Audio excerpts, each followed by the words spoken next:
recording this evening. We want to do that for a couple of reasons. One, we want to make sure that those that can't attend our candidate meet and greet this evening still have an opportunity to view this. So we will be pushing this out through our social media channels, through our email distribution lists, so on and so forth, so that, you know, if folks want to hear from the candidates and don't have a chance to either virtually through another forum or fashion, they can do so through us. We will be keeping everybody on mute throughout the remainder of the candidate meet and greet, and we will unmute the candidates during each one of the groupings. We've set this up so that we're going to be doing this in each different grouping. So we'll hear first from State Attorney, then we'll hear from the Miami-Dade County Property Appraiser, Miami-Dade County Mayor, County Commission, School Board, and then those DEC Committeeman districts that are currently contested at the moment. So that's the order, and that's, I believe, the order which they will appear on your ballots. That's why we structured it in that way. Each candidate will have 3 minutes to introduce themselves to that group. And then after each one of the candidates in that group has been introduced, we'll take questions from participants. So that's up to you guys. If you guys have stuff you want to hear from the candidates, please use the raise my hand feature. If you are calling in by phone and you are not using the Zoom app, you could dial *9 to raise your hand, and it should pop up that you have raised your hand. So that's how we'll do it. If you don't want to personally ask it, but you want to pop it into the chat, please feel free to do so. And we have had a couple of folks who could not attend tonight that did email some questions in. So if we have some leftover time during that candidate grouping, we will go to those questions as well. Again, this is not intended to be a debate amongst the candidates. We really wanted it to be as informal of a meet and greet as possible. And during the pandemic and having to scrap the current plans that we had, this is the best thing that we were able to come up with, and we were really, really excited to present it to you. So let's go ahead and start off. So for the first up, we have State Attorney. We invited both Kathy Fernandez-Rundle, the current State Attorney for Miami-Dade County, and Melba Pearson. Kathy declined our invitation. So tonight we're gonna hear from Melba Pearson. I also do have Mike Caffey, our newly elected Vice President as well. And Mike will be doing a 3-minute timer. And as soon as that timer goes off, you'll hear the buzzer, and then we'll go and start taking questions. So that's how I have it work. And Melba, floor is yours, 3 minutes. Go for it. Great. Thank you so much, and good evening, everyone. Thank you for the invitation to be here, and I'm really excited to be able to address all of you. My name is Melba Pearson, and I'm running to be the next state attorney for Miami-Dade County, Florida. I served as a prosecutor here in Miami for 16 years. I also served as deputy director of the ACLU of Florida for 3 years. I am a proud Miami Beach resident and have been so ever since I arrived to South Florida from New York, and I don't ever intend to leave the beach. And then a little bit about my platform. My platform has 4 main pillars. First is bail reform. I intend to end the use of cash bail for nonviolent offenses in conjunction with programming so that people can address the underlying issues that got them into the criminal justice system to begin with. The goal is to, number one, make sure we're not creating 2 systems of justice based on wealth for those who can post bail and those who can't, and focus on risk to the community rather than wealth. And secondly, I want to address the underlying issues so that we don't have more crime later on down the line, right? Too often we kick the can down the road with incarceration and think that that fixes things when it clearly does not. The second aspect of my platform is that of juvenile justice. Florida is a state that has a system called direct file, where kids are taken out of the juvenile system and placed into the adult system for accountability in the criminal justice system. That's problematic, especially as you look at the fact that the human brain does not fully develop until the age of 25, 26. So holding a child accountable via adult standards is counterproductive. So my intention is to keep kids within the juvenile system, still make sure they face accountability for their actions, but again, focus on that programming aspect to make sure that the kids are on a better path, and to work with the families to make sure that as the kids learn coping mechanisms, the family is up to date as well. The third aspect of my platform is that of holding corrupt elected officials and police officers who choose to harm our community accountable. My opponent has not charged a police officer for an on-duty killing in the entire 27 years she has been in office. Not one. And we've had a number of very high profile shootings that could have sustained charges, especially now we look at the case of Darren Rainey. Yesterday was the 8-year anniversary of his death. He was a person who was in custody in a prison down here in South Florida and was basically boiled to death by the corrections officers, and they never faced any accountability. So that's something that I intend to change. And then the last part of my platform is that of transparency. So it has been well documented that unfortunately, Miami-Dade County has some of the worst disparities when it comes to racial and ethnic. Time. So I'm gonna fix that. Okay. Perfect. Do some folks have some questions for Melba? If you do, you can go ahead and use the raise my hand feature. Does anybody have any questions for Melba?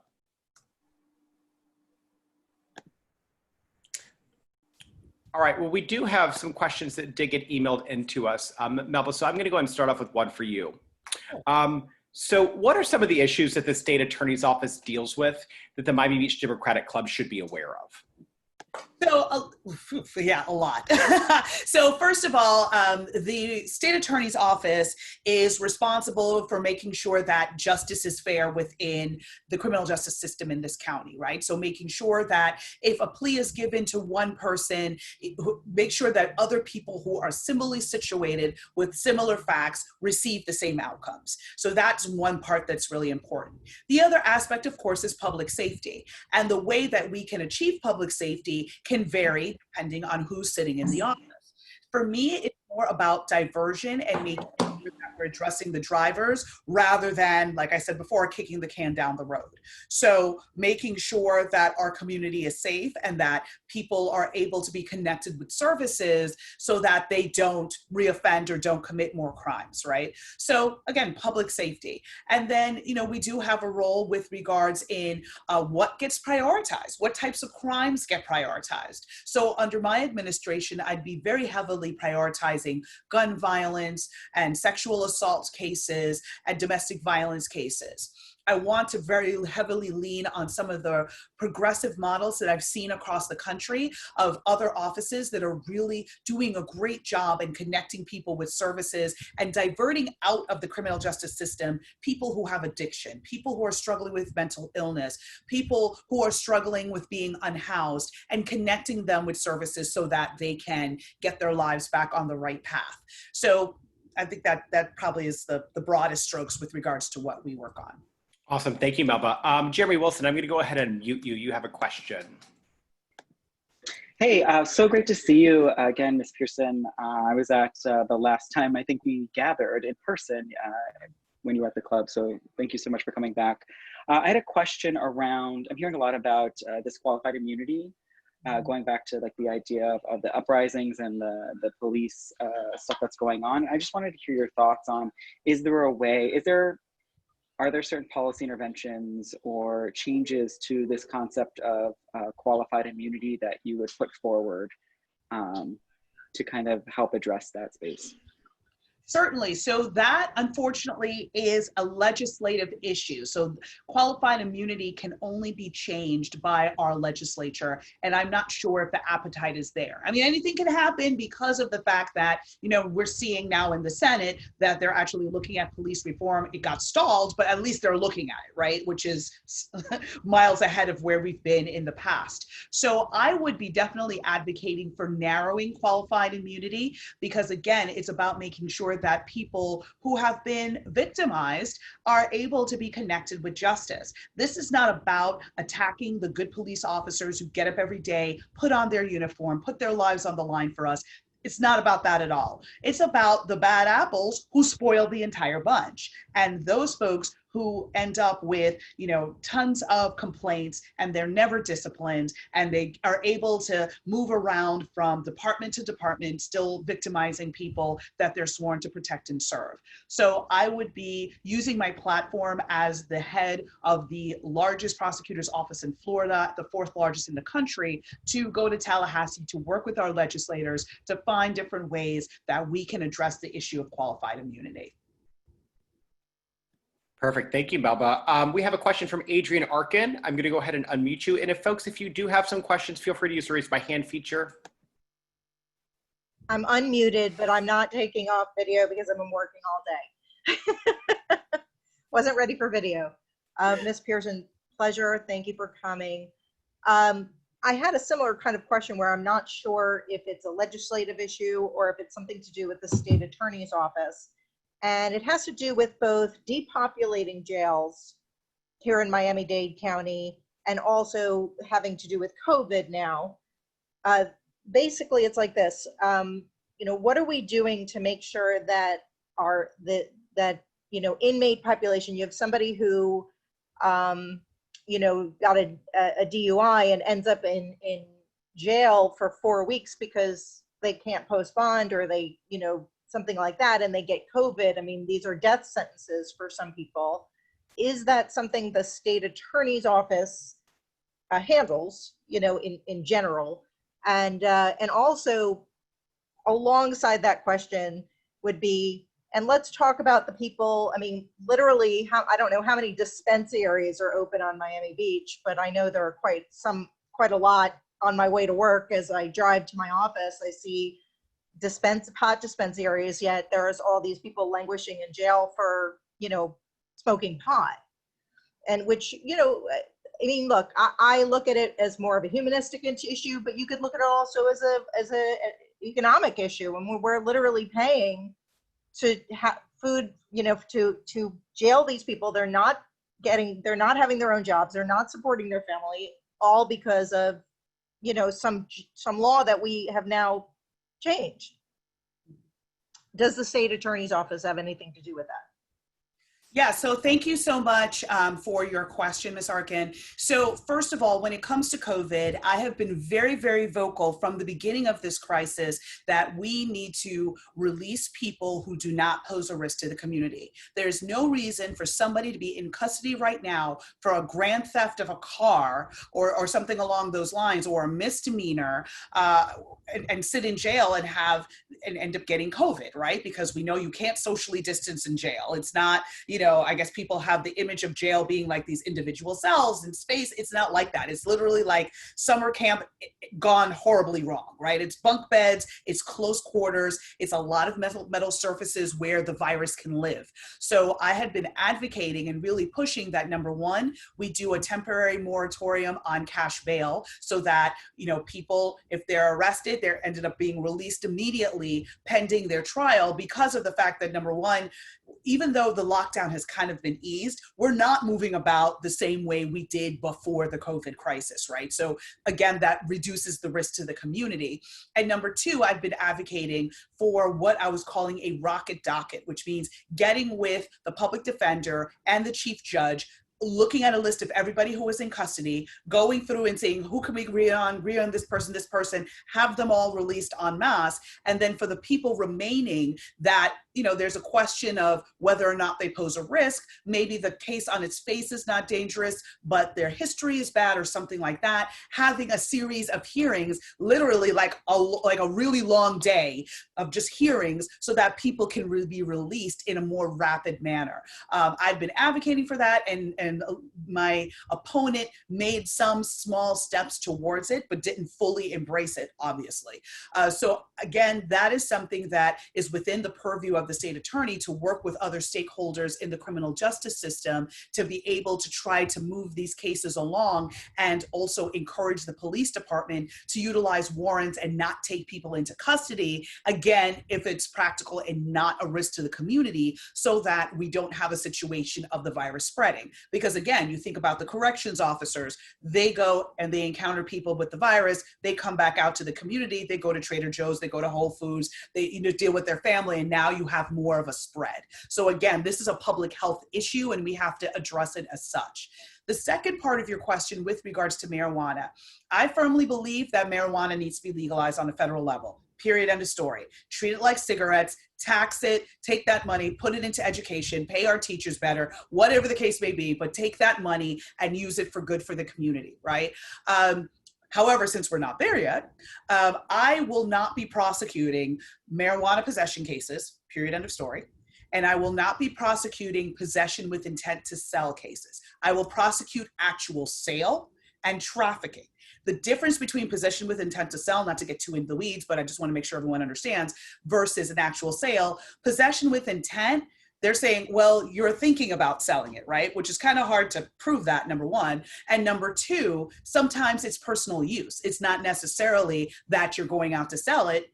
You just have a lot because that's your tolerance level, right? The same way some people may have one beer on the weekends, other people may have a 6-pack. It all kind of varies. So because of that, and because of the fact that it's treated so inequitably, I want to make sure that we're on par with other places and the way they prosecute these cases. So for instance, if you're in Colorado and you're selling marijuana without a license from the state, you're going to go to jail, right? So I'm trying to put it in the same way so that we can be more equitable across the country. So those are my thoughts on those two issues. Melba, we are now at the end of our time for your grouping. We appreciate you joining us this evening.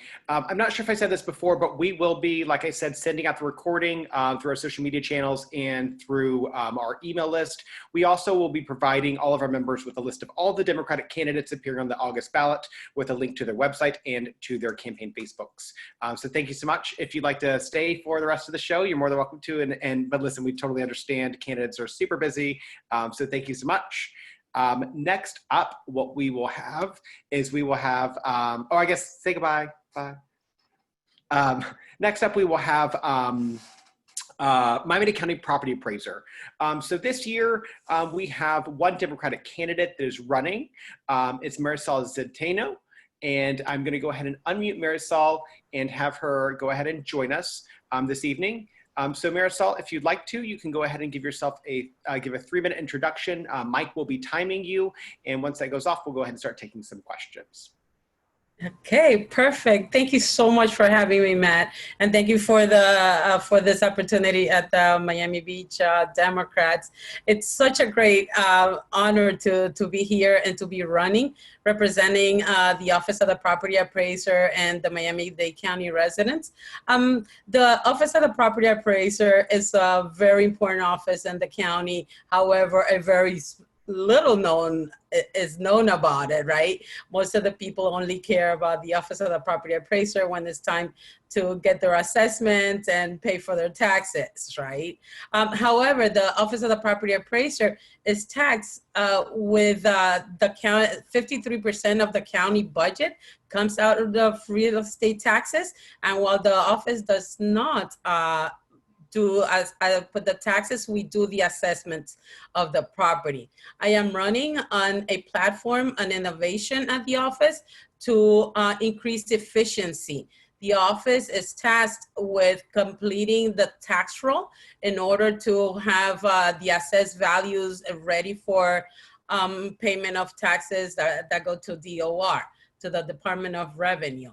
So we have to realize the importance of having equitable systems in the office instead of having to go to 3-4 different places. That is totally not feasible when you're appraising en masse, that we can have it more accuracy of these records, which would most likely reduce and the appeals on the assessments. The office is also tasked with keeping accurate sizes of your homes and your properties, so you can know the actual value of the property. I'm also running on accessibility. Unless it is during the period of the trim notice, the truth and millage, before you get to pay your taxes, we only have outreaches around the county during August and September, and then again in February, March, when you need to file for your homestead exemption. The office is located in downtown at the government center, which is not really the most inviting place for the regular county citizen, especially if you have mobility problems, if you have difficulty with public transportation, or you drive a car in which you have to pay for parking in downtown, which can cost you all the way up to $10 an hour. So I am, my platform is, we're gonna have offices or locations like at the libraries throughout the 4 points of the county, at least once a month, in which citizens can come in and ask about their taxes and find out any questions that they have instead of waiting for the end of year. The other thing that I really want to do is innovation in the office. Right now, the office, our website is only in English. Miami-Dade County is over 52% foreign born. Most of the people in Miami-Dade County are born outside the United States and do not speak the language necessarily, in addition to not understanding the way the assessments affect their property value, or what the assessment is, or what the millage rate is. So if we have accessibility, all the county departments have these websites translated so people can be informed and be transparent about reading and finding out about their properties in their own language. And then along with that, my big thing is I've been a state general property appraiser for almost 20 years. That is the highest designation for appraisers in the state of Florida, other than having an MAI, which is a national. So with doing that— Marisol, I'm sorry, I didn't realize Mike had gotten thrown off. I think we're right at that kind of 3-minute introductory limit. Okay, so let's go ahead and just go ahead and start taking some questions. If folks have questions, we can go ahead and use the raise my hand feature. If you do have some questions for Marisol, we'll go ahead and start taking some of those. And if not, we can have you go ahead and wrap up what you were saying. We did have one question come in via email. And one of those was, you know, obviously, I heard what you just said about how the property taxes are 53% of Miami-Dade County's budget. So one of the questions is very spot on to what we're talking about today is, how will the Miami-Dade County budget be impacted by property values coming out of the COVID-19 pandemic? Correct. So that's one of the things that I was going at. Part of my qualifications, I've been working at the office for just over 5 years. And so I know the way that we do assessments in the county. And part of my platform is providing leadership that will be open and transparent with the residents, as well with other elected officials. I want to be able to participate in these conversations because property values will be affected by COVID-19. So the properties, the assessment date is January 1st, 2020, but those values are based in arrear. It's in the back in what happened in 2019. So the market, whatever it was going on, that's what's going to be reflected on January 1st for the assessment for 2020. So when people receive their tax notices in November, they will have sticker shock, and they're going to wonder, it's like, especially with commercial properties and investors, even mom and pop shops, they don't know that this is happening, or they may, but they're gonna wonder, how am I gonna pay this assessment based on last year when I haven't made any money for 2-3 months? So in addition to that, we need the leadership that will communicate with the municipalities and the new mayors and the new commissioners that are going to be at the table, because this is going to directly affect the county budget. And then on January 1st, 2021, we're going to be valuing based on the values of 1920, of 2020, which of course everybody, you know, the companies were closed, the whole county was closed, was shut down, and didn't. So we need a leadership that will sit at the table and be able to guide the county through those tough times that are definitely coming. So but in general, in reference to taxes, it will be up to the municipalities and the county commissioner and the mayor to assess the appropriate millage rate in order to account for the budget that is going to be needed. Perfect. Do other folks have some questions? You know, you can use *9 if you're on your phone to raise your hand, or you can use the raise my hand feature. And if not, I do have one other question we did get emailed. Okay, here was a question that we got, and I don't know these numbers. So Miami Beach is full of people who both rent as well as own their homes. Why should Miami Beach Democrats be focused on the property appraisers race? And I guess, you know, and what kind of impacts can this office have on those residents, both those that rent and those that are homeowners? I'm really glad about that question because I wanted this conversation needs to be continued. And one of the things that the municipalities along the East Coast need to realize is also sea level rise and climate change on property values, right? How's that gonna be affected? In terms of why should people care about the office of the property appraiser, we always kid around, right? That it's not a sexy office, you don't get much traction on it, people don't really care, but it's a very important office. The office accounts for over 53% of the county $8.9 million budget. So that's a lot. This is where the services come from for everything that we pay. And why should Miami Beach care? Because you're involved. I want to bring the office up to the forefront of everybody's mind, that is not just about paying taxes, but how your values are affected, how a nightclub in your area is affecting value, how having the high tides affect when you're having the flooding around your house. And all of these things are things that need to be taken into consideration and are things that moving forward, once again, we need leadership that will be involved in those conversations because this is real and we will have effects in all these parts of the county. Thank you, Marisol. We have a couple more minutes and those were all the email questions that we received for the property appraisers race. If no one has any further questions, Marisol, is there anything that you weren't able to touch upon today that you would like to leave us with about the race, about this specific seat? Anything else that you'd like to leave us with?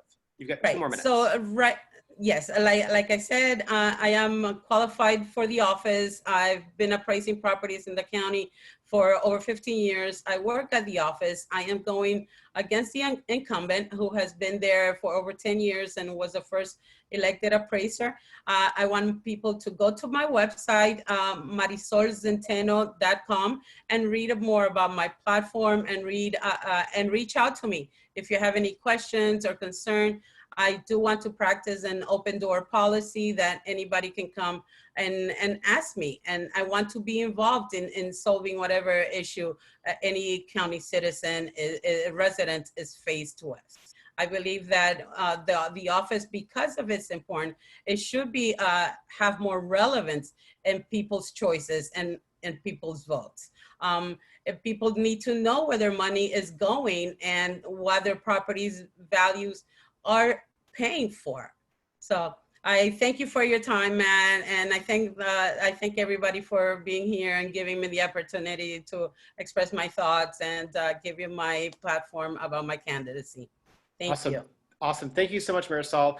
And, you know, just for a reminder to folks, after this is over, sometime early next week, we will be sending out the recording. So for those that didn't get a chance to watch it, or if you want to watch it again, if maybe there's something you might have missed, and we'll also be providing a list of all of the Democratic candidates appearing on the August ballot with their websites and their campaign Facebooks in case if, oh, that's our timer for the next grouping. Perfect timing. In case if you'd like to get in touch with the campaign and get more involved or learn more about them. All right. Thank you so much, Marisol. Appreciate it. Next up, we are going to have County Commissioner Daniella Levine Cava, who is running for County Mayor, and the Honorable Alex Penelas, who's also running for County Mayor. Again, we only invited Democratic candidates. There are some other candidates in the race, but we want to make sure we are lifting up our Democratic candidates this evening. And so with that, we will go ahead and start off with Commissioner Levine Cava. Sorry, I was trying to find you to unmute you. And Alex, give me 1 second. Let me find you and I'll unmute you as well. And I don't think I did it. Yeah. Oh, there we are. We're good. Alex, are you unmuted yet? I'm good. Perfect. Okay, perfect. Commissioner, if you want to go and start off 3 minutes, and Mike, if you're still on in keeping time, we're good to go. Perfect. All right. So Mike's keeping time. So Commissioner, whenever Great. you start, he'll start. Perfect. Very good. Well, it's so good to see you all again. You're definitely one of the best and certainly the most fun of the clubs here in Miami-Dade County. So I am running on a platform of vision, integrity, and results, the very same platform that I ran on starting in 2014 and has stood me in very good stead. I'm not a career politician.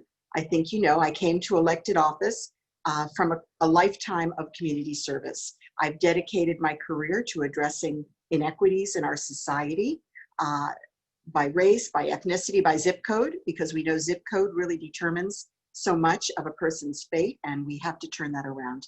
My career, over 40 years in Miami-Dade County, running organizations big and small, started with Legal Services of Greater Miami, the Guardian Ad Litem program. I founded Voices for Children. I ran the foster care system.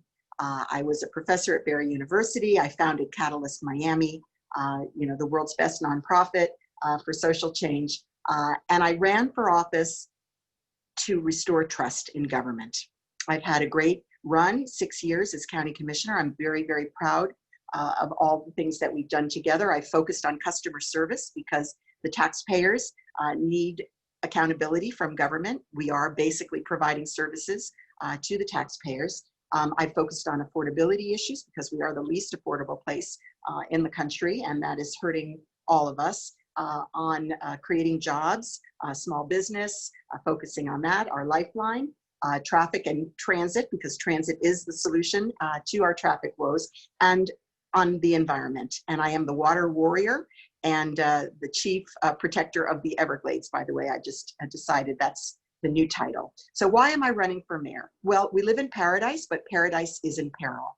There are critical issues that have been facing us, and I do not see others treating it with the urgency that it deserves.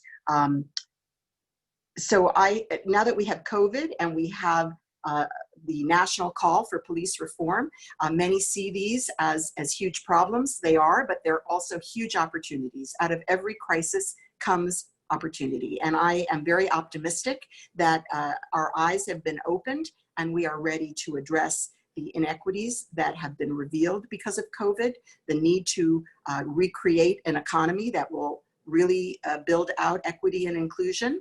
And as mayor, I will start with an Office of Equity Inclusion, as well as a chief medical officer, to make sure that our decisions are data-driven and medically sound while we reopen, that we do not sacrifice our health.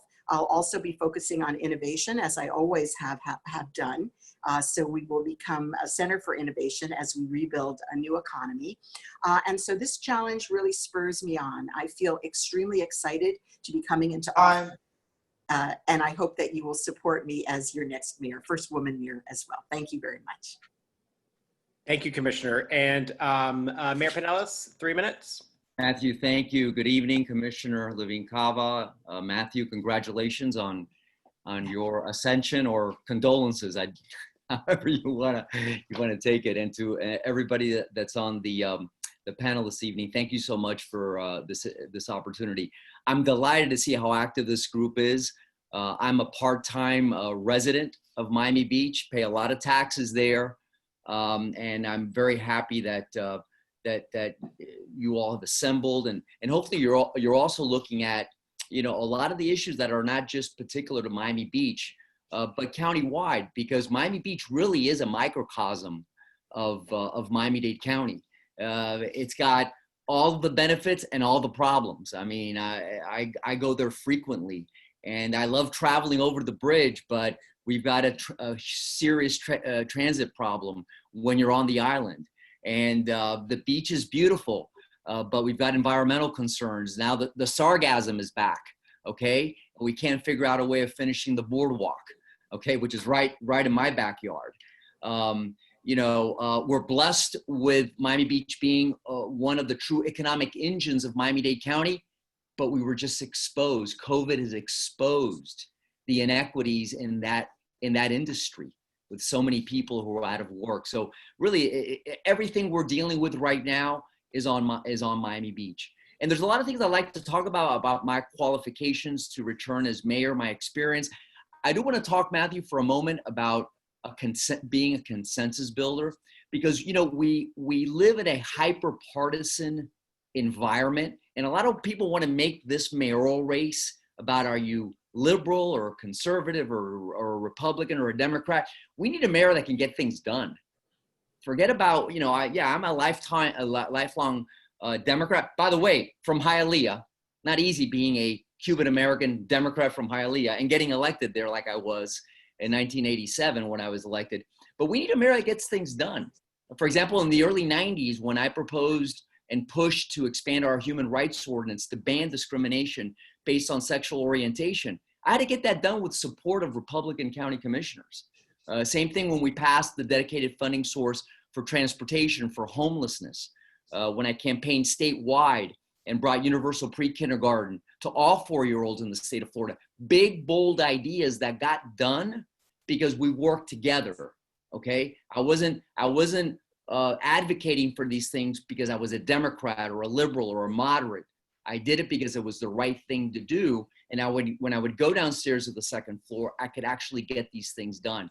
And we face so many challenges right now, Matthew, in this community, even challenges that existed before COVID that have now been exacerbated because of it, that we need someone that could work across the aisle. Thank you. Thank you so much, Alex. Again, just as a reminder to folks, if you do have some questions, please use the raise my hand feature. If you're on your phone, feel free to use *9 to use the raise my hand feature virtually. So we'll go to Susan Goldmark. Susan, I'm going to go ahead and unmute you if you want to go and ask your question. Oh, sorry. Susan, Unmute me.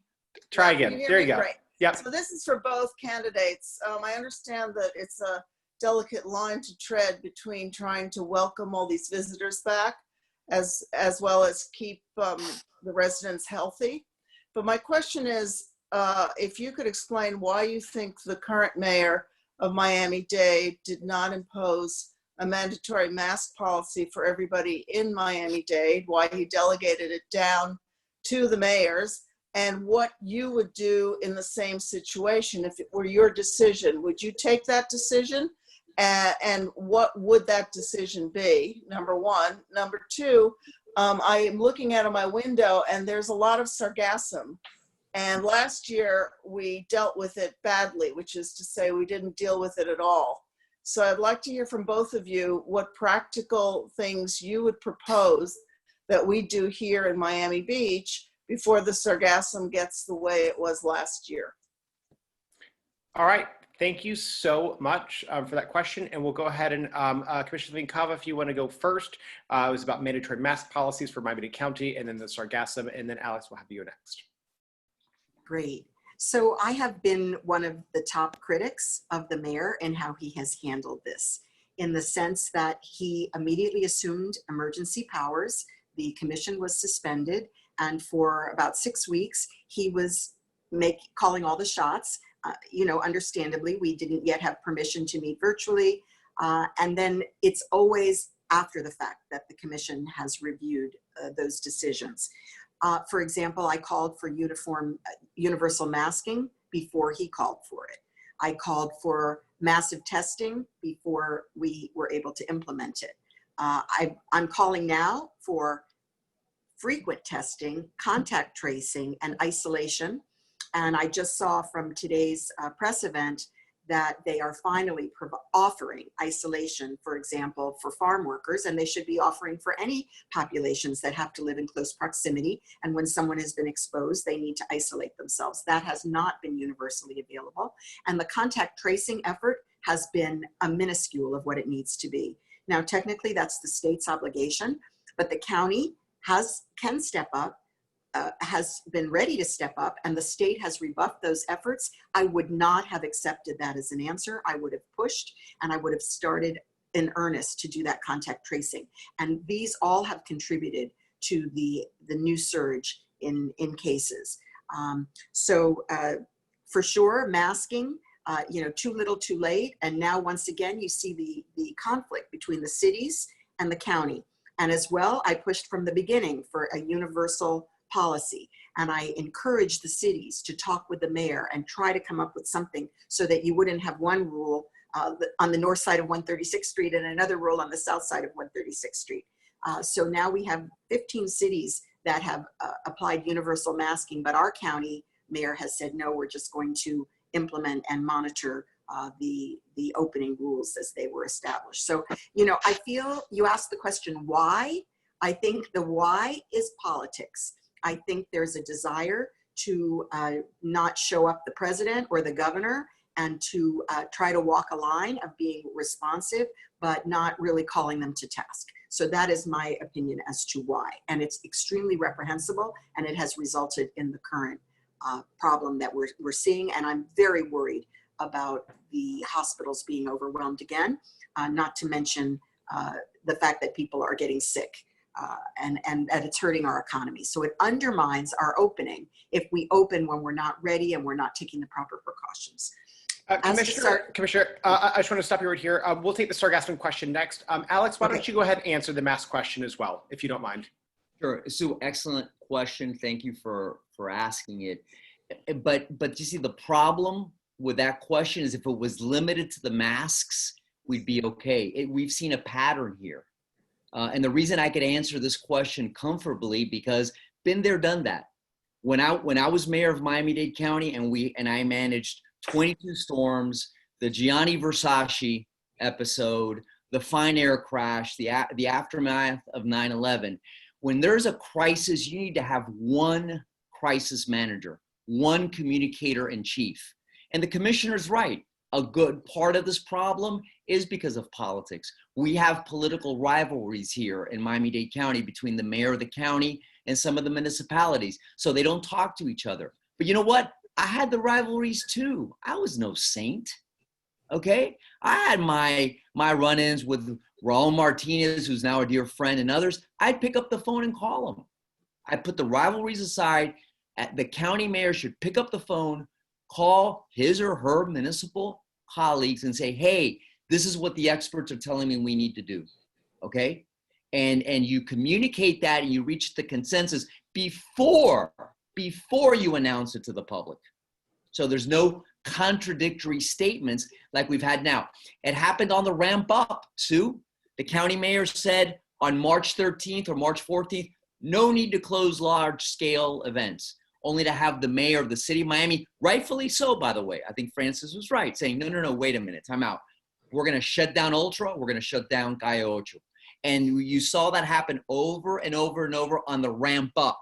Now on the ramp down, same thing. And now we're having a semi ramp up again, right? Because of the mask issue. We need to have one policy, but more importantly, one clear messenger. And that should be the county mayor. If people didn't like what I was saying when I was mayor, turn off the TV, but you had one messenger. And that's what you need here. And that's what I would do differently to answer your question. Thank you so much, Alex. Commissioner Levine, Cava, will you please, I don't remember the exact question about the sargassum, but I guess just addressing what needs to be done to deal with this issue on our beaches. You're right. Well, what a terrible shame that during the time when we were not allowed to use the beaches, they were pristine. And now that we're back to them, we're facing again this horrible problem that makes the beaches so unappetizing and unattractive. That to be said, when the sargassum was with us last year, I joined Commissioner Higgins on the beach, and she was very effective in getting the state to allow an open permit so that we wouldn't have to be every week renewing the permission from the state. And part of that was based on protection for the turtle nests, and there were hatchlings, and it was really a beautiful experience to see. And then the regular sweeping of the beach, which hopefully was going to turn into something that would be a positive environmental solution where that sargassum could be used for some appropriate purposes, harvested, recycled in some way. And at the time, the Parks Department put out for an expression of interest for groups that might be interested. And I've not heard that anything has come out of that. And that brings me to the point about the bureaucracy and the slowness of procurement in our county. So that is not, I know, your question, but just to say, here's an opportunity for innovation and we need to get out of the way. I believe that there are some uses for sargassum. I know in other places this has been deployed. And obviously when we come up with something where we make a win-win out of it, then we can be more aggressive at solving the problem.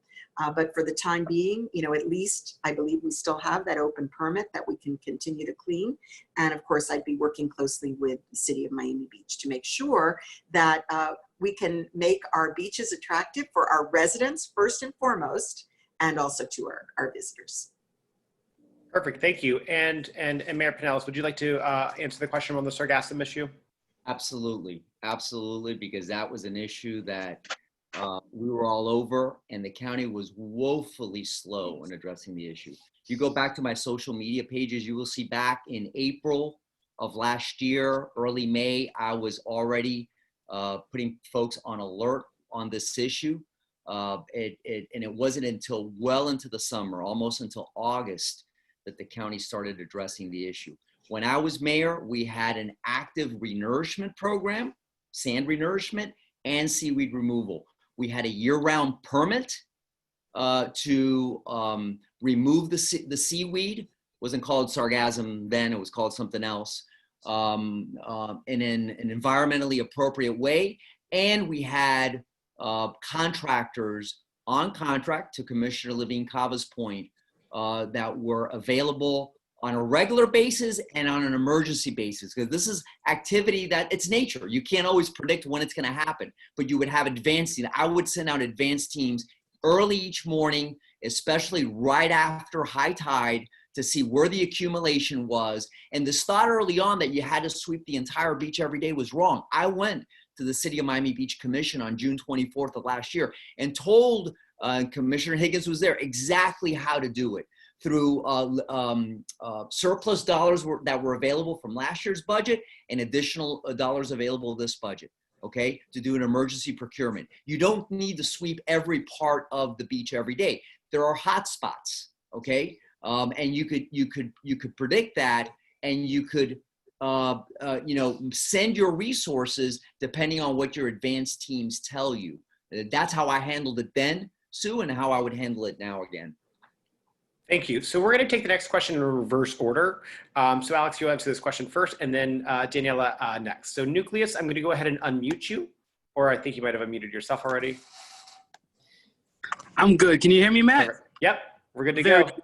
Well, first things first, I want to thank the Miami Beach Democratic Club and yourself, Matt, for putting on this excellent forum. My name's Nucleus Shelton. Come tonight as a student of the American labor movement. And I had 2 questions for the candidates. Well, the first dealt with the living wage ordinance that was passed. It looks extremely well on the books, but in terms of like companies complying with what the Board of County Commissioners established as a baseline for living wages in Miami-Dade isn't being abided by. And I wanted to see within your capacity as the next mayor of Miami-Dade County, what would you do to ensure that the living wage was properly enforced in Miami-Dade County? The second question had to deal with Gaspers and ensuring that those folks who are employed as subsidiaries are entitled to the wages that they earn. Thank you, Nucleus, for your question. I think I could answer both portions together because the answer is very similar. And I'm very proud to have signed the first ever living wage ordinance when I was mayor back in 1999. So Nucleus, I think you have the issue of strict compliance, okay? And that's an enforcement issue. Clearly, if a company falls within the strict definition of our living wage ordinance and you have a contract directly with the county, those provisions need to be complied with. But I think the issue is not with strict compliance, is with what you just mentioned, and that a lot of companies get around the living wage requirements by being subcontractors of, right? And I think the only way you get around that is by a very simple rule. If you are doing business on county property, whether you're a subcontractor, a primary contractor, or a third party, you should follow the rules. I mean, I think that's the way that you can be sincere and we can fulfill the spirit and the intent of living wage. These are companies that are living off of making huge profits off of the fact that they are working on property owned by the taxpayers. And we should have a policy that's broad enough, okay, that covers, again, not just the contractors, but the subcontractors as well. Well, Nucleus, thanks for the question. And you just make me smile, because if you have not seen Nucleus Shelton singing during a recent protest march, and it's on the Miami Herald page, you are really missing a treat. So please stay tuned to Nucleus singing as we march. So in 1999, I was one of the leaders in the passage of the first living wage ordinance in the southeastern United States. I was running the Human Services Coalition, now Catalyst Miami at the time, and we worked together with organized labor, community, and faith groups to get it done. And you know, I had already been part of advocacy at the county, but this was my best act. And very, very proud that we passed that ordinance, and very sorry that we left out paid sick leave. So I just want to say, and I've said it to many, that at the time, sick leave was kind of automatically part of worker benefit. So it really didn't occur to us that we needed to mandate it. But in the 20 years since, we have, you know, diminished protection for workers across the board. And now, you know, to catch up, try to at least get paid sick for county contractors. And I was met with such incredible resistance. I started it before COVID, and then during the COVID epidemic, you know, national polls showed 83% support paid sick. Clearly, when you're in a pandemic, you don't want people to have to choose between going to work sick or staying home and missing a day of wages or more, possibly losing their jobs. So the living wage is something that fortunately we stand united in at the county, but the question has been how to keep it current. So we were able to expand it to cover increased healthcare costs. That was an important innovation. We were able to expand it to cover more workers. And then you bring up about the Gaspers, which is a very shameful part of the story. Those are companies that have contracts to do business servicing the airlines. And they were not part of the original living wage, but the county had treated them as such. I mean, they were included, but they weren't named. And so then through the lobbyist for one of the biggest Gaspers, he was successful in taking the Gaspers outside of the living wage protection. You know, fortunately, our county attorney vigorously defended that in court, but did not win. And I can assure you as mayor, this will be revisited because as Alex said, if you are using government dollars or government access or government property, you have a duty to not provide not to provide poverty wages. It is, you know, the taxpayer dollars should not be used to promote jobs that are insufficient to pay for families to survive. And I will always fight for that. I was proud to be at the front end. As you know, I've been fighting for the last 6 years about these issues. Thank you, Commissioner. So we're supposed to wrap up this segment at 7. Alex, do you have like 1 more minute? I want to do a quick, I want to take one of the questions, turn to a quick rapid fire question. Do you have a couple more minutes? Yes? Are you good? Perfect. This is a question I think is on the forefront of a lot of folks' minds. The notion of defunding the police. It's a two-part question, rapid fire. I don't want long explanations. Do you support it, yes or no? And 2, if you do support it, where do you see that we, name a couple of areas where we could reallocate some of those resources?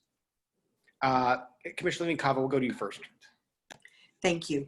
I do not think it's an either or proposition. We do need police, we do need public safety, we do need to investigate crimes and hold criminals accountable and protect victims. That to be said, we also have diminished our budgets for all of the programs that prevent crime. So Commissioner, social just real quick, just Okay. name departments would be perfect. Thank you. If you could just name departments of where you would, reallocate those resources if you wanted Yes. to defund the police. Yes. Perfect. Well, we not defund, but Okay. to contribute to prevention. our nonprofits. Our nonprofits are our arms and feet in the community. They're doing the work. They know the communities, and they're the ones that keep kids out of trouble, that make sure they get jobs, that put them on the right path, that diffuse violence, that teach mediation skills and dispute resolutions. So, you know, all of our county programs, but also community partnerships to get the work done. Perfect, thank you. And Alex, same question. Do you support defunding the police? And if so, where would you see reallocating some of those resources at? I do not support defunding the police. However, I do think there's opportunities like in the mental health space to reorganize. And I do believe we need to give citizens a greater voice and oversight. Like I did when I was mayor, we had an independent review panel, and I think we need to bring that back. Perfect. Thank you so much. I know that the county mayor's race is one that is of utmost importance for a lot of folks here and for obviously all the residents of Miami-Dade County. I wish we could have allocated an entire forum for this to hear so much more from all of you, but we just have this short limited amount of time. We will be obviously promoting any other kind of mayoral forums and so on and so forth to our members that are coming up, and we do look forward to sending out the information for the candidates. Thank you guys both so very much for joining us. And I apologize for staying on. I have another Democratic club that's expected to get on right now. I know. So thank you so much. Thank you. Thank you, Alex. Thank you, Daniela. Bye-bye. All right. Well, I have two Eileen Higginses on today right now, so I'm not sure. So will the real Eileen Higgins please unmute yourself? Hi, I unmuted myself. Yay, awesome. All right, County Commissioner Eileen Higgins. So again, we are now County Commissioner Eileen Higgins, District 5. We're going to go give you 3 minutes. Mike Caffey, our Vice President, is going to time you. And once your introduction is finished, then we'll go and start taking some questions. So folks, if you have questions, feel free to start using the raise my hand feature, *9 to virtually raise your hand, and we'll let you take it away, Commissioner. Great. Well, for those of you that don't already know this, I love being the County Commissioner for Miami Beach. And of course, you have to share me a little bit with parts of the city of Miami. When I ran 2 years ago, I ran because I really didn't think local government was as responsive to the needs of the community as it should be, and it has to be. And I also didn't think that it focused on a lot of the things that we value. For many of you that know, I have a long private sector career managing very practical businesses. And I also then pivoted to public service, where I was the director of the Peace Corps in Belize and also served in the Foreign Service in Latin America and Africa. So I bring a perspective that knows that you have to work on the top of the economy, but you can't leave the bottom of the economy out, right? We have to do both things. And I have the work experience that shows you can do both things. My priorities, when I told you I was going to run last time, I said I was going to work on affordable housing, affordable housing, affordable housing. And I've done just that. Right now, since I've been elected, almost 500 new units just in D5. And we have the plans and the financing in place to build and rehab. We have some dilapidated ones, 3,600 new units by 2024. So I said I was going to figure out affordable housing, figure out how to get it funding, figure out how to use our land to build it. And the county had a plan that they were going to get to 10,000. Well, just in D5, we're going to have almost 4,000 of those units ready to go. I've tried really to focus on transportation, and since I've been elected, the South Corridor has been funded. We've managed to make some progress on looking at solutions, and right now we're doing the environmental studies on trying to get ourselves across the bay in a more rapid fashion. Actually, in partnership with Commissioner Heyman, we're working on dedicated bus lanes on the Julia Tuttle, and right now we're looking at starting the environmental studies to expand the Metro Mover North. And the last thing I said I was going to work on was jobs and economic development. And I think, as Nucleus can attest, I've spent more time at the airport than any other commission, because most of those workers are mistreated, underpaid, and have no benefits. And I spent a lot of time creating programs for small businesses, because they're the backbone of our economy. 80% of the businesses here have less than 25 employees. We really need to make sure that they have the resources to grow. And actually now, because of COVID, not just to grow, but to survive. I love being your commissioner. It's fun.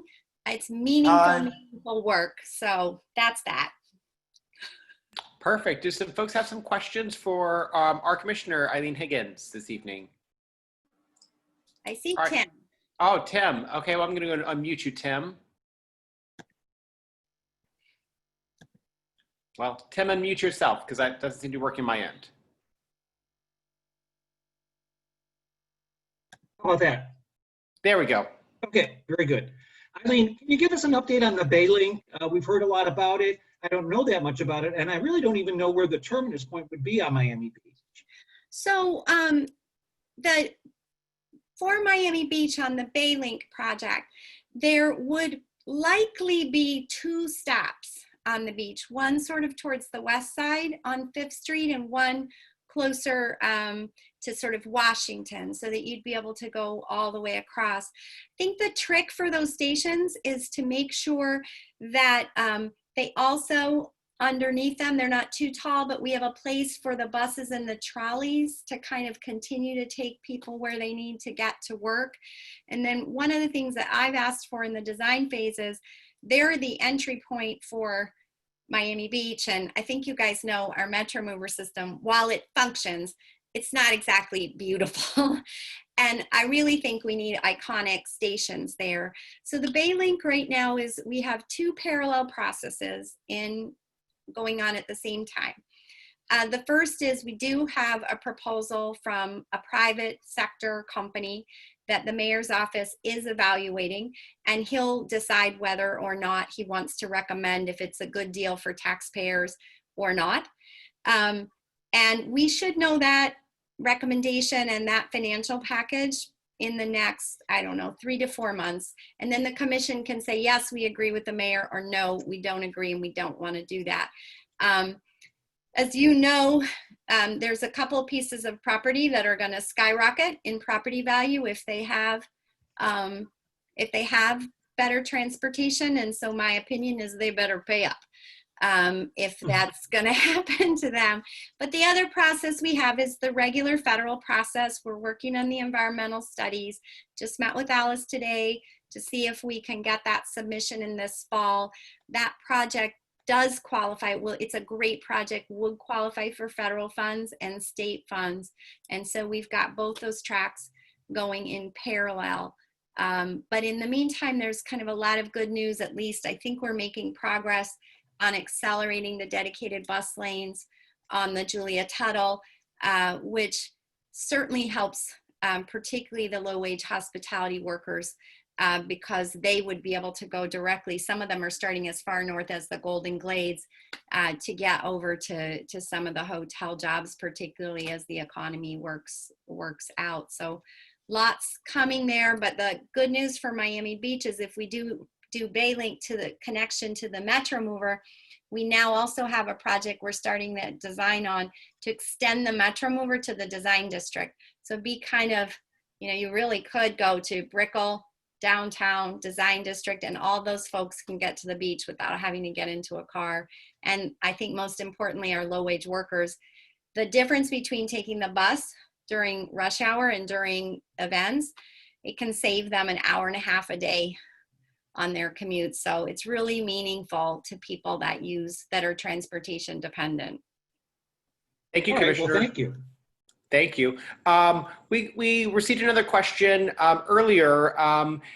As the pandemic has started, are there any priorities that you might have been, working towards that you had to put on hold? That as we are coming out, well, we're not coming out of any pandemic anytime soon, it doesn't seem like. But is there anything that you might be wanting to, put some refocus on and things like that? Well, I'll tell you what, I was disappointed. We were just at the point where we were going to get the Better Bus project approved. We had that approved by every municipality, including Miami Beach. We were just waiting for the city of Miami, which is always the slowest to get things done and the most complicated. Even Hialeah had agreed to participate. So the pandemic slowed a lot of that momentum down. And now, actually, it's funny, I had a meeting on that today because the municipalities, because of the half penny, I don't know about you guys, but a lot of people aren't spending a lot of money now. So the funding for the trolleys is going to be very, very short. And so I just spoke to our director of transportation, particularly on Miami Beach.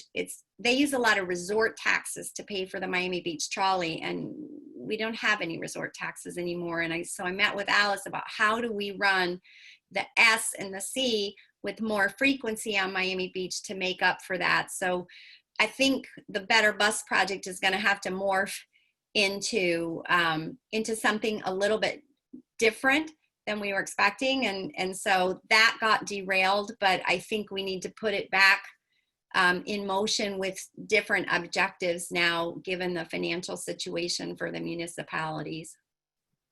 Thank you so much. I see we've got a question from Sue Goldmark. Sue, if you want to go ahead and unmute yourself.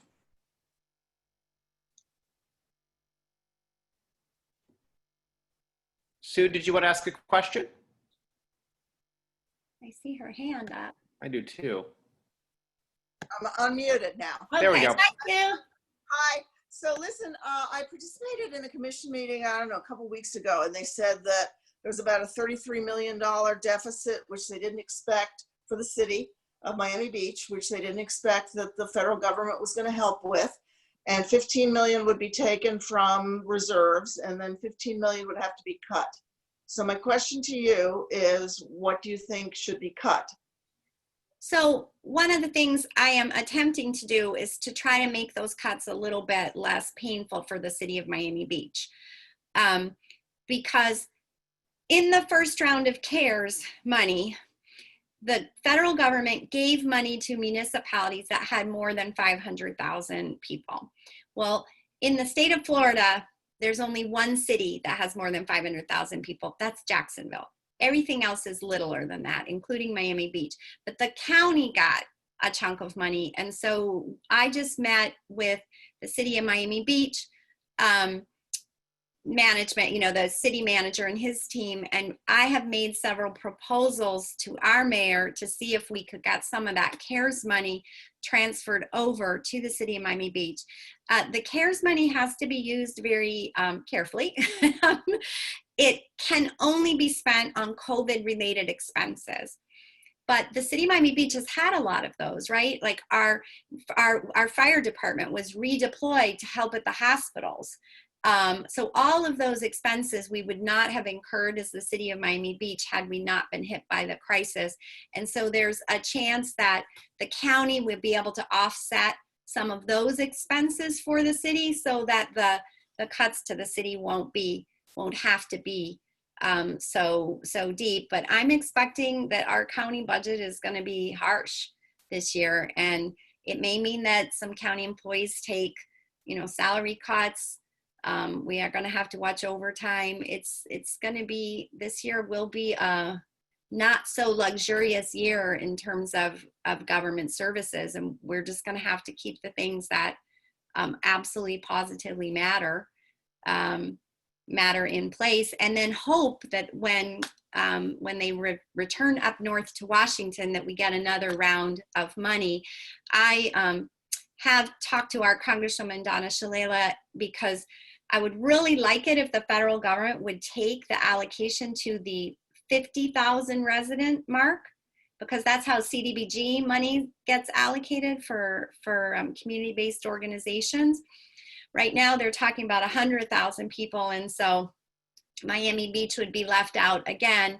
And that's why I've been asking Mayor Jimenez to please, help our baby municipalities, the little ones, because we don't think Congress is going to come through. But Donna knows, our Congresswoman knows very much that Miami Beach will be left out in this. And so I know she is working very hard to see if we can get to that 50,000 population number for that. So call her and tell her you want that too. Don't tell her I said that. Thank you so much, Commissioner. We have come to the end of your grouping. So we really appreciate you joining us this evening. Any final last words you'd like to leave us with? No, I appreciate your friendship, your support, and your commitment to progressive values that I think are going to make a difference in the county. And I'm hoping you all remember to vote on August 18th, and just encourage others to do the same. And especially get people to vote by mail. I think it is safer to vote from home. So thank you all so much for your time and your caring about our community. Thank you, Commissioner. Thank you so very much. Have a great evening. Bye, everyone. All right. So next up, we have School Board District 3. This is an open seat. And we have 4 candidates that are running in it. We have Lucia Baez-Geller. We have Josh Levy. We have Dr. Raquel Bild-Libbin. And we also have Marcela Gomez-Bogomolni. I'm pretty sure I really butchered your last name, Marcela, and I'm so sorry. So with that, if you 4 want to take yourselves off of mute, and we'll get you up at the top. I think you guys are all here. Perfect, you are. We'll just go ahead and do this in alphabetical order. Lucia, if you'd like to start, and then we'll take Raquel, and then Marcela, and then Josh. So Mike will be doing 3 minutes each, and then we'll go ahead and take a few questions. Lucia, if you are ready to go ahead and start. All right, thank you so much to the Miami Beach Democratic Club, all the members for inviting us to this forum. I'm a proud member of this club. I'm a proud Democrat. I've been active with our party for over 10 years, including being an elected officer of the DEC and of the Miami-Dade Young Democrats. I was also a delegate to the National Convention in 2012 and 2016. Also, it's really great to see so many Democrats here participating, especially one of my students. Shout out to Mr. Pierre, who's here too. So I'm Lucia Baez-Geller. I'm a candidate for Miami-Dade County School Board, District 3. I'm running because I believe in allowing every student the opportunity to succeed. I was afforded this same opportunity through my mom, who worked hard to get me the resources I needed, and through all the teachers that believed in me, taught me to strive for excellence, and who were dedicated to my education. So from them, not only did I learn the value of education, but I also learned of my passion for education. And for the past 15 years, I've been working with that passion as a teacher at Miami Beach Senior High. And in these 15 years as a public school teacher, I've been able to give back and allow other students to persevere and strive for excellence in everything they do. So in the past 15 years, I've seen what works, what hasn't worked. I've seen how our policies directly affect us in the classroom. I've seen the severe lack of mental health resources. I've seen problems with over-testing, overcrowding, and what happens when you don't pay teachers enough, which is that they leave, unfortunately. So I want to bring this firsthand experience to my candidacy, to the school board. I'm honored to have received the support and endorsement of Congresswoman Donna Shalala, the local Teamsters Union, State Senator Annette Taddeo, State Senator Jose Javier Rodriguez, Miami Shores Mayor Crystal Wagger, North Miami Beach Commissioner Michael Jackson Joseph, the Labor Community Alliance, and the Run for Something national organization.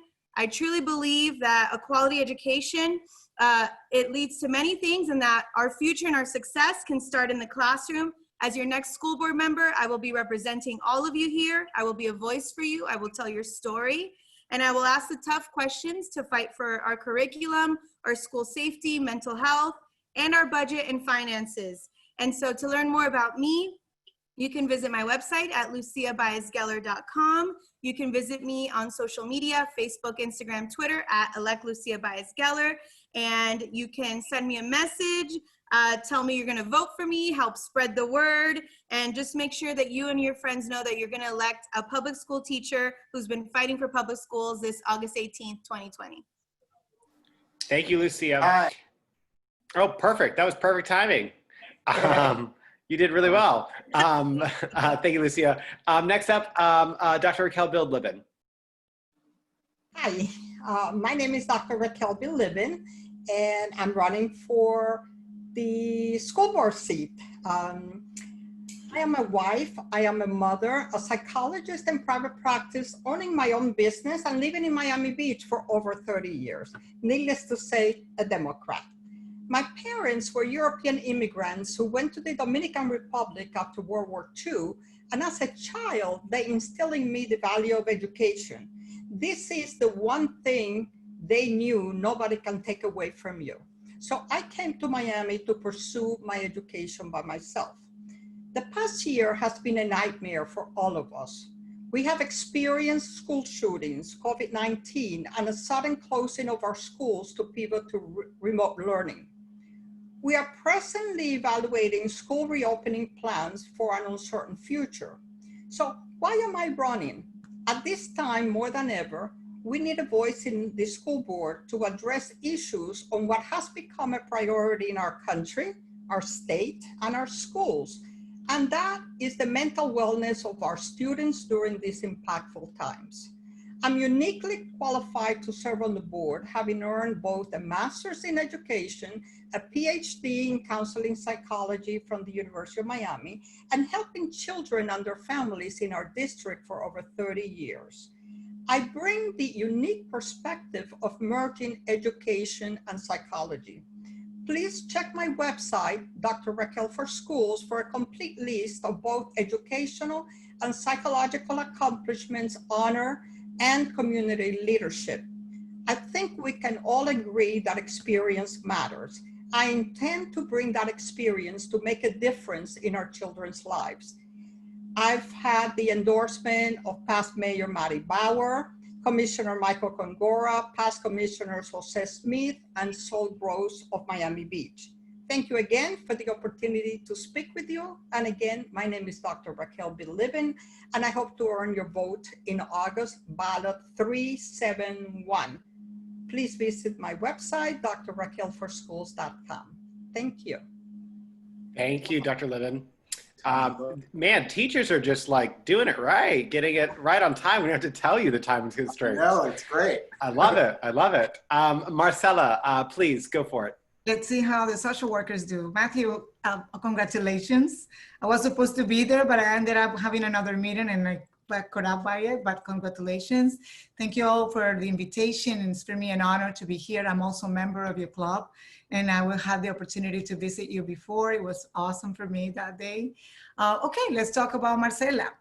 As a mother of Miami-Dade public school system, I decided to run to be a member of the Miami-Dade School Board and represent you in our district because of the social issues affecting our kids in the schools. Their academic success can be affected by the school violence, bullying, and also the use of drugs in class and the minute traffic we are presenting in our schools and in the premises. The aggressiveness and the high levels of anxiety, the depression, and the suicidal ideation that extra testing is bringing to our schools. So as a mother of a teenager who just graduated from the public school system, I went through all those issues with him in some way or another. And that's the reason why, after being in some way neglected by the administration, I decided to run. I have a bachelor's degree in social work. I have a master's degree in clinical social work. I am now starting to pursue my doctorate in social work from Barry University. Also, I have extensive experience as a professional in the areas of journalism and TV production, being the reporter and investigation reporter in political community, and all of the issues that have to do with our community and all the Hispanic media, as you know, Telemundo, Univision, and every single radio station you know. Part of my background has to do with working extensively with immigrants, defending the refugees and working with them for about 20 years already, helping them to reestablish their self-esteem and their self-sufficiency in the United States. How? Because I design, not only working on the nonprofit organizations and working in the PR of the Community Action Agency in Miami-Dade County, but also part of the Tri-County Task Force meeting as a member. Presently, I also work in the Kiwanis Club as a board member. And I created the first and unique company, private company of case management to help immigrants that were professionally trained in other countries so they can reestablish their self-esteem and the education in the US. I'm proud to tell you that working with them, I've been establishing their new lives here in America, in all the country, around the whole United States, not only in the state of Florida. I also have 25 years of experience in mindfulness and mental health. I am why am I so much important about mental health? Because I believe mindfulness can make a difference in our schools, in our curriculum. And I'm very interested on that. On the other hand, I also part of the Jewish community as I devoted my last 20 years studying Jewish studies. Oh, wow, I almost made it. Perfect, thank you so much, Marcela. And Josh, please, if you'll give yourself an introduction. Sure. Thank you for having me. I am also a member of this organization, and I'm running because I am the only candidate with children in our public schools. I'm going to say that again. I am the only candidate who has children in our public schools, and they are third generation going through our public schools. I'm a lawyer with over 25 years experience in advocating, and I own my own business. But I've been advocating for my new client, public education. And I've been advocating for children, parents, and teachers. I'm the current president of the Miami Beach Bar Association, where I've already put in place a law club to teach students about the law and give them scholarship money. I was vice chair of the Chamber of Commerce that furthered the Education Foundation, which puts nurses and grants at our school. I sat on and chaired something called the Quality of Education Committee for the city of Miami Beach, which addresses educational issues that range from safety to curriculum development to budgets. It has a broad-based agenda, and it is this group that advises the city on strategies to improve and strengthen education. I was elected by Miami-Dade County PTSA to be the feeder pattern rep for all the students who flow into Beach High, about 7,500. I've been to Tallahassee advocating for an increase in per pupil spending, and now I'm running for school board because I want to continue my fight for an increase in per pupil spending, especially when the budgets come for education, not this year, but the next year. Right now we're at $7,500 and the national average is $10,000. I'm going to have teachers teach critical thinking and learning and not just to take a standardized test. And if we do testing, we have to do it so it's not disruptive. One of my daughters went without a teacher for 3-4 weeks this year because the teacher was proctoring. I'm going to enforce the constitutional class size amendment so that when my daughter shows up at math, it won't happen to your student. When she showed up in her math class last fall, there were 56 kids in her class. I'm going to put in a curriculum about climate change like New Jersey.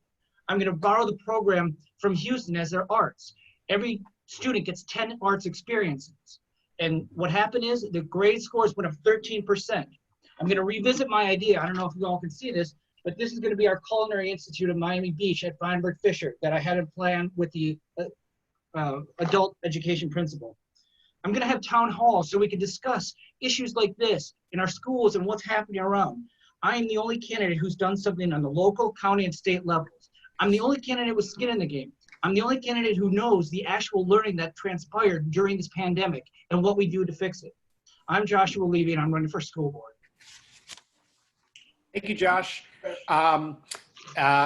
So we have 4 candidates in this race, and we have about 17 minutes, I think, until this grouping is over. So I want to try to get through as many questions as possible. So if you can try to keep your remarks, as tight as possible. We're going to go take a question from Rachel Cipher. I'm not sure to pronounce your last name. If you want to go to unmute yourself and ask a question. Thank you. Hi, good evening. Can you hear me? Yes, Rachel. Hi, my name is Rachel Cipher. I'm happy to be here. Real quick, just a quick blurb about myself. I have 3 children in the Miami-Dade County School District or were in the school district. I also served for 3 years on the Virginia A. Boone Highland Oaks Elementary PTA as president. And I'm starting my 3rd year at Highland Oaks Middle School PTSA president. So I have a lot of involvement in the schools, and I'm very interested in learning about each of you. I have 3 questions. The first and foremost is, if you're elected, how do you envision working with the local school PTAs? It's very important that we maintain a close contact, so I want to hear what your plans are and how we can get a hold of you. And how often do you plan to visit the schools in our district? Sometimes folks on Miami Beach don't get up to North Miami Beach area. So I want to make sure that we cover that. And then as much as mindfulness and mental health and safety and security is very important, I also want to find out, how hard will you push the school board for capital improvements to our schools? Many of our schools in our district are from the 1960s, 1970s, and although the general obligation bond was passed in 2012, there are still areas of our schools, in our feeder pattern at least, that are dilapidated and in various stages of disrepair. And this just reduces the level of happiness that our students have when they come to schools. Who knows what school is going to be like next year? I haven't heard what Carvalho has said this year, or today, but regardless, there needs to be some money, towards capital improvements and modernizing our schools. So I want to know how hard you want to push on that. Obviously, your main goals are, as you've stated, might be different, but that is something that's important to me. So if you could answer those 3 questions, I would really appreciate it. Okay, that's a lot. So we will start. That's okay. Thank you, Rachel. I think they're very thoughtful questions, and I think things that folks want to hear from, right? So we'll go ahead and start in the same. We'll go and start in the same order for this one with Lucia, and then Raquel, and so on and so forth, and then we'll go in the reverse order for the next question. Okay. So yes, go for it, Lucia. Yes, it's nice to meet you, Rachel. So essentially, what I have brought to the table in this candidacy is my accessibility. So I actually have been traveling the entire district since I filed in August of 2019. So I've been able to speak already to parents in Sunny Isles, in Brickell, in Aventura, and we need your voice. We need the parents. We need everybody to come together. We can't do it alone. As a teacher, I more than anybody know that we can't do anything without the parents' support. I've seen PTSAs work magic, absolutely. Most recently, our PTSA at Miami Beach Senior High, they got us Stop the Bleed kits in every single classroom, which is really incredible. We're all gonna get trained to make sure we know how to use these, which are, some measures that we could take for safety. So PTSAs are important, but what we need to have is a school board member that's accessible and who is willing to fight and speak up. And that's something that I have already been doing as a teacher, showing up to school board meetings, showing up to Tallahassee, to DC when I feel called, working directly with bills for the governor to veto in 2010. We got Charlie Crist to veto. 2018, I was at the forefront of getting the referendum bonds on the ballot. So working and advocating and being a voice and a champion and a fighter, that's in my blood. That's what I do. But we do need the parents. And in terms of the parents in the cipher, what I see is, first of all, the PTSA meetings, we need to make sure that they're accessible to all parents throughout the day, according to work schedules. Also that we're speaking to people in the language that is their preference. I find that a lot of times we think it's one and done. Well, we sent an email to parents about this great thing that we need help with, but that personal touch is something that I, as a teacher, know goes a long way. And so as a school board member, I will be having that personal touch, reaching out. Again, I've already been doing that. Feinberg Fisher, Sunny Isles Beach, as much as I can while I was campaigning as a teacher, as much as I could balance, I was with these PTSA moms, but we need you for sure. And then in terms of municipalities, same thing. One thing I want to say about that is there's no one size fits all for our schools in the district. We definitely want to make sure that we're listening to the unique needs of the community. And to do that, we need somebody that is not just kind of learning everything for the first time, someone that knows the names, the deals of what we're dealing with on a day-to-day basis. And so I'm gonna have the background for that. And then in terms of capital improvements, we absolutely need to do something. We need to absolutely revisit this budget. A lot of our money, in the time that I've been looking at this, is going not to capital improvements, but for example, to schools that are opening, new schools, things like that. And we are forgetting the schools that need our help. I know there's a lot of budget shortfalls that are coming up, and we just want to make sure that we're improving the schools in terms of having the resources, especially with all of the preventative safety measures that we're going to have soon, that the buildings and capital improvements are part of that. Because again, as a teacher, I cannot be teaching in a room that already had mold in it, which has happened to me in the past 15 years teaching. Like, we can't live under these circumstances. And I know we're now talking about COVID preparation, but part of it needs to be fixing our buildings. I hope that answers. Thank you, Lucia, and thank you. Dr. Raquel Bild-Libbin, you're up next. Okay. Hi, Rachel. I'm Raquel. That's, I have to say, I was PTA president for my children's elementary school, so I understand very well what a PTA and PTSA can do in a school. I think they are really the soul and the eyes of all of the parents in a school, and a school board member could be the bridge between parents' needs and the administration, and then on to the school board for needs.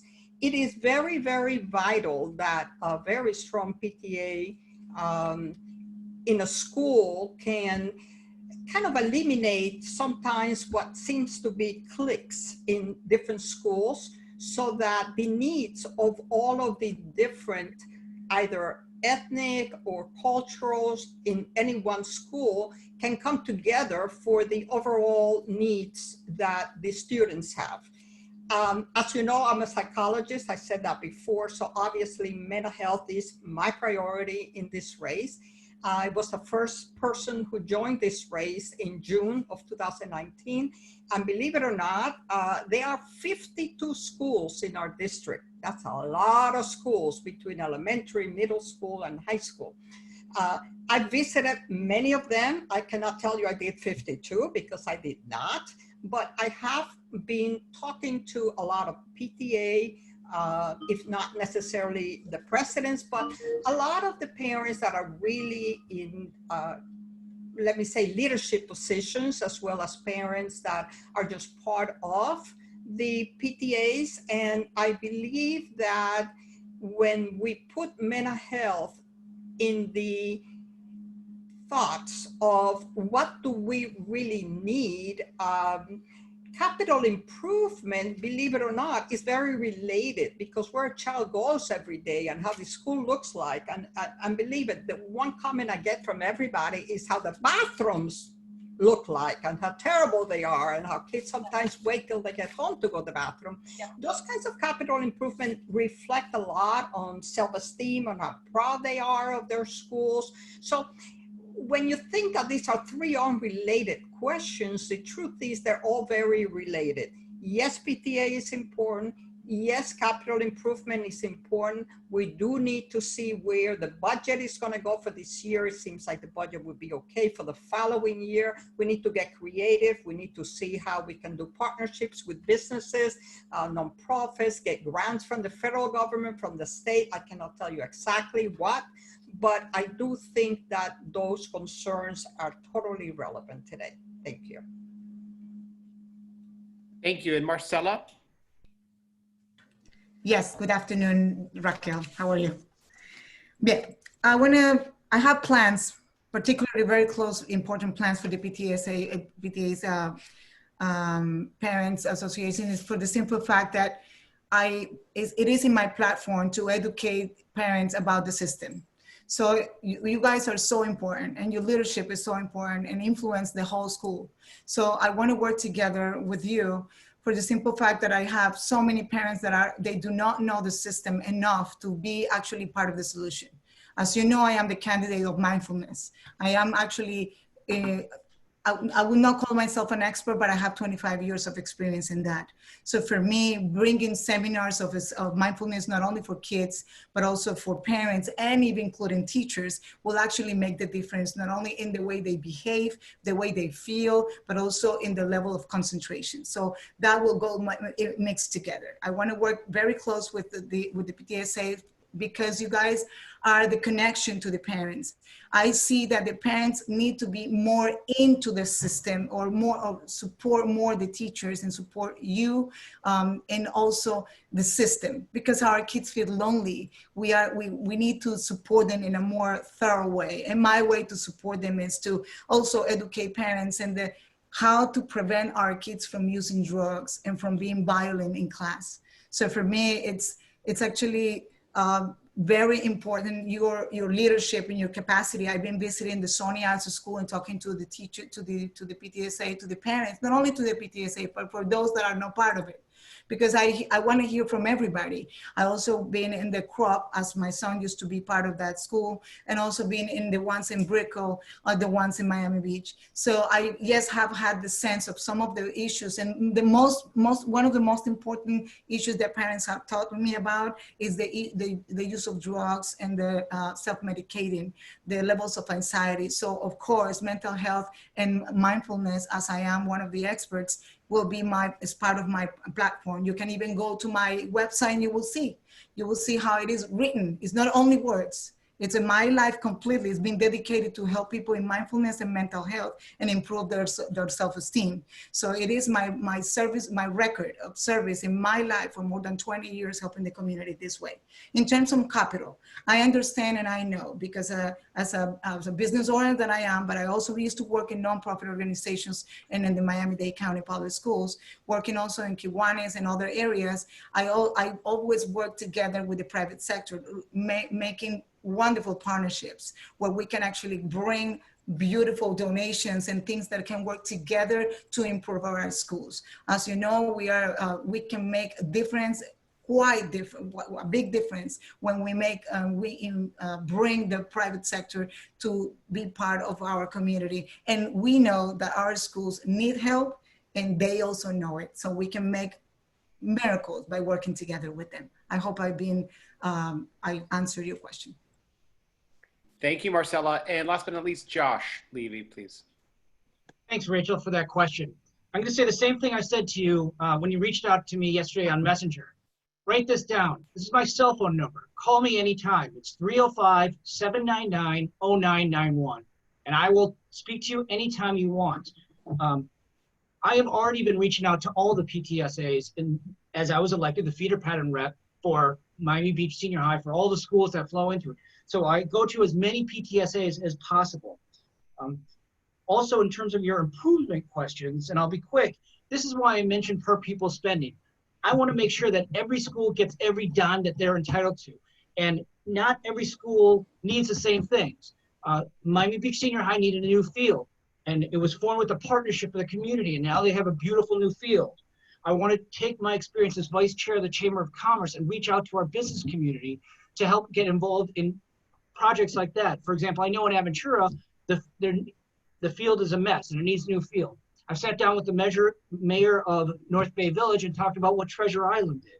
I've sat down with the people on Brickell, and I know that right now there's only 7,000 spots for kids, but there's 13,000 children. And by the year 2030, there's going to be 23,000 students there. These things need to be addressed right now. I was just elected chair of a subcommittee, again, of the quality of education. And the sole purpose of that committee is to figure out how we're going to spend on public education the money that we're going to raise from the Hotel Convention Center. Educators, PTSA people know what I've already accomplished and what I can do. And I will be there and I will fight for you. Thank you. All right, thank you, Josh. We are right at the end of this groupings time. I know Rachel got a lot of questions in all at once, which is really super helpful. We do really appreciate it. Is there any just very brief 30 seconds or less parting words that each of the school board candidates want to give us? We'll start with you, Josh, and then we will move on to our DEC committee man districts. So just quick 30 seconds and go. Quite frankly, we need someone on the school board who represents parents and students. Right now, 5 out of the 9 school board members are teachers, and teachers are amazing. They're the backbone of our education. But what we don't have is somebody who actually has skin in the game, somebody who has children in our schools, somebody who's already accomplished a great many things for our public education. I've worked tirelessly, and I'm the only candidate who's done something on the city, county and state levels for our educational system. I'm uniquely qualified because of that, but most importantly, because I have skin in the game and I know what's happening, not just in one classroom, but in all the classrooms. Thank you. Thank you, Josh. And we will go to Marcela, 30 seconds. Thank you very much for the opportunity. I am your candidate and I am the school board member that you need just for the simple fact that I care. This is a lot about my love for the community. I am proposing myself because I understand the parents, and the parents are the ones who decide where the kid go to school. So I am the client. I know exactly how it feels. So that's the reason why I will fight for you. And I am there just because even though my son graduated this year, I took the time and the effort to finance my own campaign and to be endorsed by my people, my neighbor, the parents, and the students that know firsthand what it means to go to the schools and suffer the bathrooms full of drugs and suffer the violence and the levels of anxiety and depression of our kids. So I am the one that is here because of my passion and my love. Nobody is behind me. It's me and my love, my passion for this community. So that's the reason why you need to vote for a person who doesn't have anybody behind, plus the passion and love for the community. Thank you. Thank you, Marcela. Raquel. Okay, so I believe that we have many qualified school candidates in this race. We actually really have great people who've done a lot. We all bring different qualifications, different experiences, strengths, and perspective. As a psychologist with an educational background, now more than ever, we need to have a board member that addresses the mental health needs of our children as well as our teachers in order to achieve the highest academic achievement. I think the merging of education and psychology at a moment in time like this, again, in our country, in our state, in our schools, is what I believe makes my education and clinical experience the most qualified candidate in District 3. I cannot go over all of my qualifications and honors and media exposure, so I really want everybody to go to the website, drraquelforschools.com, take a look at that, and again, I hope to earn your vote. Please check my website. Again, thank you. Thank you so much, Raquel. We appreciate it. And Lucia, 30 seconds, please. Thank you. Of course. So thank you all for being here. Thank you for all the concerned citizens here that want to make a difference. By supporting me, you're supporting somebody that has made education my entire life. I've known I wanted to be in education since I was a child. I set that goal and I achieved it. And in the same way, I'm going to make sure that I set the goal to represent you all in the school board, that I will be fighting for all of the issues we've talked about and more, and especially that we keep our students safe in a good learning environment that will help them achieve their dreams.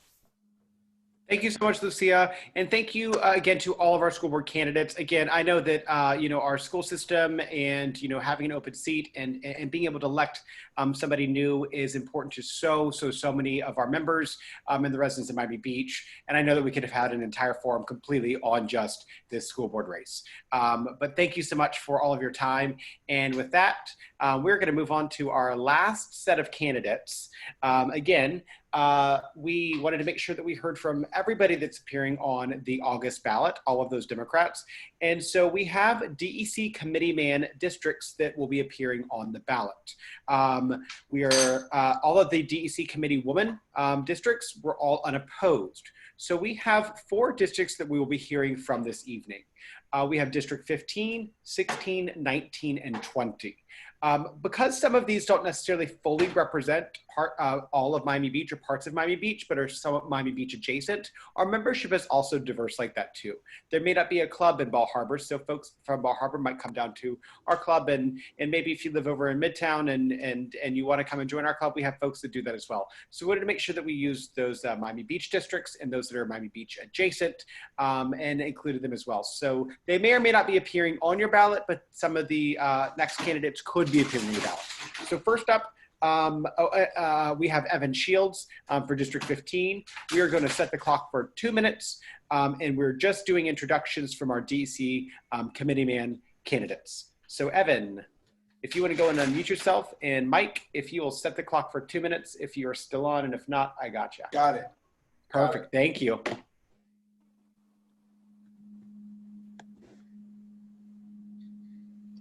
Evan, are you on?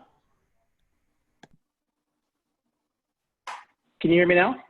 We can hear you now. Go for it. Awesome. 2 minutes. I just wanted to say thanks again for the Beach Dems for hosting this. This has been an awesome event, and I really appreciate the time to just speak for just a few minutes. I'll keep it super brief. My name's Evan Shields, and I'm running for District 15 for our Miami-Dade DEC.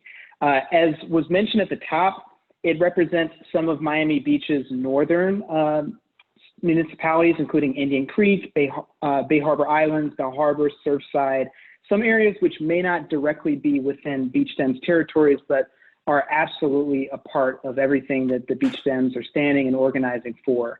If you're not familiar with DEC, this is the first time that this has been up for election on the ballot in 15 years. The DEC stands for Democratic Executive Committee. It's the engine of our county party, and it's really in charge of doing three things: helping push the policy platform of our county party, getting Dems up and down the ballot from school board to president elected, and last but not least, of course, organizing and providing leadership for all of our communities when it comes to getting people out to vote, and especially voting by mail, especially given everything that's going on with COVID-19 now. I'm running to close this out because we're facing three crises right now. Obviously, COVID-19, an economic fallout that's leaving a lot of Miamians behind. And last but not least, social unrest that was kind of hinted at a bit this evening, but in many ways has kind of unopened some of the biggest inequities in our community across all of Miami-Dade. And I think that there is a lot that we can do. I don't have the answers for everything, but I know that we can support an economic justice agenda of affordable housing, education, reemployment across our county in Miami Beach. And as an affordable housing investor and advocate, I'm willing to do everything to listen. So thank you all so much for the time. I appreciate it. Thank you, Evan.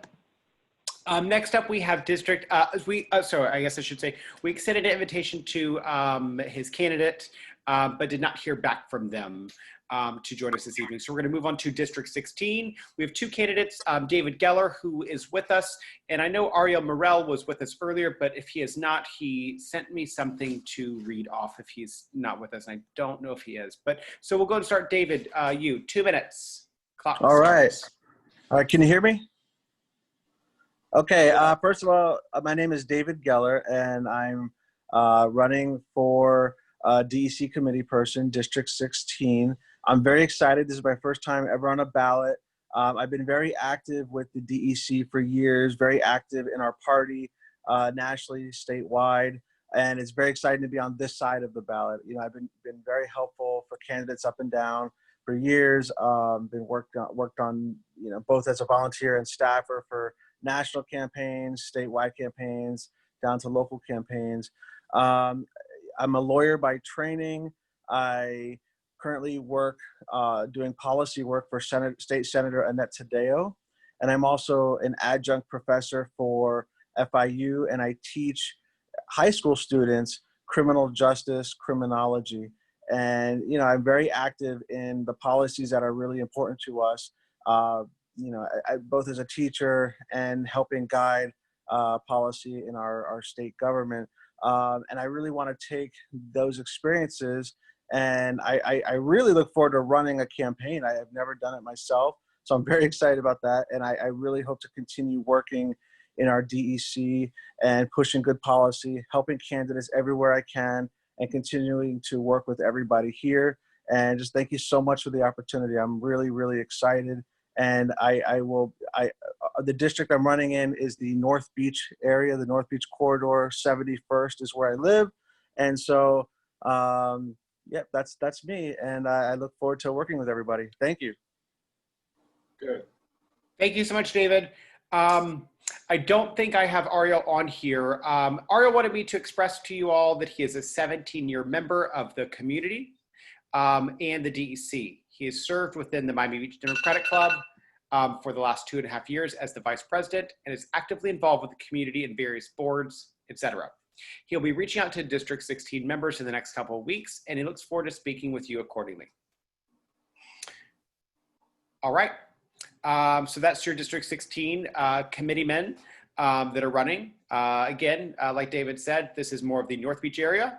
So again, be sure to check your ballots because they might be appearing on it. Next up, we had District 19, which goes down to, I think, just past Star and Fisher Island and so on and so forth. Luis Salazar, who we were not able to get a hold of, and our current Miami-Dade DEC chair, Steve Simonitis, who I'm not sure, he had said he was going to join us. I don't know if he is on this evening. Steve, are you on? All right. I don't see him here on the participant list. Well, we will just move on. That is could potentially be your district, though, if you live over in some of those islands down the MacArthur Causeway. Next up, we have District 20. We have 3 candidates, but only one of them is going to be speaking this evening. The other 2 have declined to speak. So we have Dan Royles, our former Miami Beach Democratic Club president. You have Prakash Kumar and Bradley Selden. So Dan, take it away. Thanks, Matthew. It's really nice to be back with the Miami Beach Democratic Club after a whole 2 days away. After we had our election on Monday where Matthew was elected. So congratulations again to Matthew. It was my pleasure to serve for over 2 years as president of the Miami Beach Democratic Club during a time when the club grew and changed a lot. We had 13 members when I became president in March 2018. As of Monday, I think we had 179. So what I mean to express by that is that I have a proven track record as an organizer. And this is a role where you want somebody who can organize well, because one of the most important jobs to me of a DEC committee person is to recruit people to be precinct captains.